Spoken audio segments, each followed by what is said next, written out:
Baiklah, perkenalkan nama saya Desi Naga dengan NPM 004 dari Prodi Ilmu Kelautan. Di sini saya akan menjelaskan tentang ADHD. Sebelum kita menjelaskan tentang ADHD, baiknya kita kenal dengan ADHD. Apa ADHD itu? ADHD itu atau disebut dengan Attention Deficit Hyperactivity Disorder adalah istilah medis untuk gangguan mental atau kondisi kronis berupa kesulitan fokus, hiperaktif, dan impulsif. ADHD sering dimulai pada saat masa kanak-kanak dan dapat bertahan sampai dewasa.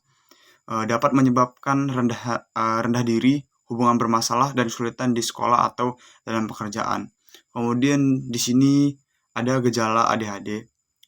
ADHD ini merupakan gangguan perkembangan saraf yang sangat kompleks yang dapat mempengaruhi kemampuan fungsi tubuh pengidapnya dalam banyak aspek kehidupan, seperti ketika sekolah, bekerja, dan bahkan pada lingkungan rumah. Lalu, apa yang dirasakan pengidap ADHD?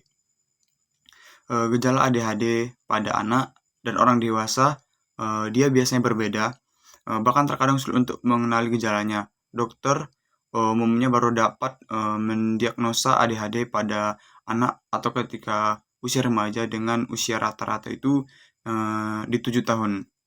Sementara itu, orang dewasa dengan kondisi ini mungkin telah menunjukkan gejala sejak usia anak atau remaja. Hanya orang tua kerap mengabaikan gejala yang muncul. Hal ini yang selanjutnya menyebabkan diagnosa kerapat terlambat. Kemudian ada penyebab ADHD. Para ahli masih belum mengetahui apa yang menjadi penyebab ADHD ini secara pasti sampai saat ini. Namun, masalah kesehatan mental ini bisa muncul karena ketidakseimbangan senyawa kimia atau neurotransmitter dalam otak. Ahli menduga beberapa kondisi berikut ini bisa memicu terjadinya kondisi ini pada anak. Kemudian genetik, fungsi dan struktur otak, paparan neurotoksin selama kehamilan, dan kemudian merokok dan mengonsumsi alkohol selama kehamilan. Selanjutnya yaitu gejala ADHD pada anak. Gejala utama dari gangguan kesehatan yaitu kurangnya perhatian, tindakan hiperaktif, impulsif, atau gabungan keduanya. Adapun ciri-ciri gejala anak ADHD yaitu yang pertama, anak sulit berfokus pada aktivitas dan menjadi mudah terganggu. Yang kedua, anak sulit berfokus pada aktivitas dan menjadi mudah terganggu. Yang ketiga, rentang perhatian yang rendah saat bermain atau mengerjakan tugas sekolah. Lanjut, yang keempat, anak menjadi gelisah dan sulit untuk duduk diam. Yang kelima yaitu selalu membutuhkan gerakan atau sering berlarian. Yang terakhir, berbicara berlebihan dan menyela orang lain. Lanjut, gejala ADHD pada usia dewasa.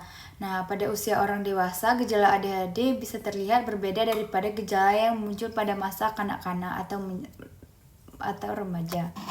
Hal ini bisa terjadi karena adanya perbedaan tanggung jawab saat dewasa.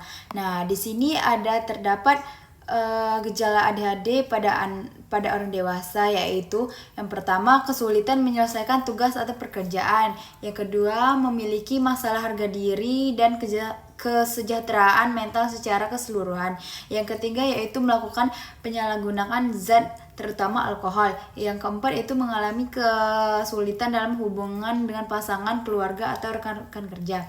Yaitu sering mengalami kecelakaan atau kecederaan. Beberapa pengobatan yang dapat dilakukan oleh pengidap ADHD diantaranya adalah mengkonsumsi obat metilphenidate yang dianjurkan oleh dokter. Yang kedua adalah psikoterapi. Yang ketiga, terapi perilaku kognitif. Yang keempat adalah terapi psikoedukasi. Dan yang terakhir adalah terapi interaksi sosial. Sementara itu, gabungan antara obat dan terapi bisa membantu mengurangi gejala yang muncul, sehingga pengidapnya tetap bisa beraktivitas dengan normal. Selanjutnya adalah pencegahan pada ADHD. Di antara semua pencegahan ada beberapa pencegahan. Yang pertama yaitu ibu hamil sebaiknya tidak merokok, tidak mengonsumsi minuman beralkohol dan obat-obatan terlarang, serta sebisa mungkin menjauhkan anak dari asap rokok serta paparan zat beracun yang bisa membahayakan kesehatan. Ada beberapa cara lain yang bisa diterapkan untuk mencegah terjadinya ADHD, yaitu mengonsumsi makanan bergizi dan seimbang. yang dapat berpengaruh pada perkembangan otak dan fungsi kognitif. Hindari makanan tinggi gula, junk food, serta pastikan untuk menyertakan buah-buahan, sayuran, biji-bijian, dan protein sehat dalam makanan sehari-hari.